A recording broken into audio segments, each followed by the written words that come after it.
Arnaud, à Moscou, l'enquête sur la catastrophe est-elle en train de progresser? On sait en tout cas désormais que les deux boîtes noires de l'appareil ont été retrouvées. Sur place, notre correspondant Laurent Boussier.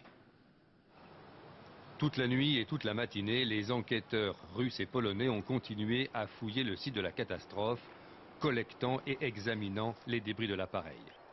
Alors que les deux boîtes noires sont en cours de décryptage, ce sont les entretiens entre le pilote et les contrôleurs aériens qui, pour l'instant, ont donné le plus d'informations. L'étude de la trajectoire montre que l'avion était trop bas, de 150 mètres, pour pouvoir atteindre normalement la piste. Pour les Russes, il n'y a pratiquement plus de doute, le pilote polonais a ignoré les ordres des aiguilleurs russes. À la quatrième tentative d'atterrissage, le Tupolev 154 a heurté la cime des arbres à un peu moins d'1 kilomètre de l'entrée de la piste, avant de se désintégrer en touchant le sol.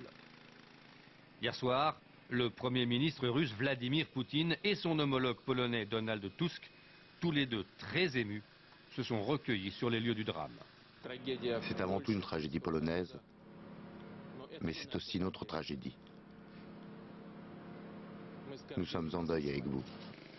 Au même moment, les premiers corps ou fragments de corps retrouvés sur le site de l'accident commençaient à être acheminés vers Moscou pour des expertises médico-légales.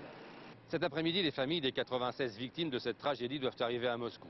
Logées dans cet hôtel proche du centre-ville, elles iront dans l'après-midi reconnaître les dépouilles de leurs proches, arrivés cette nuit dans la capitale russe par avion spécial.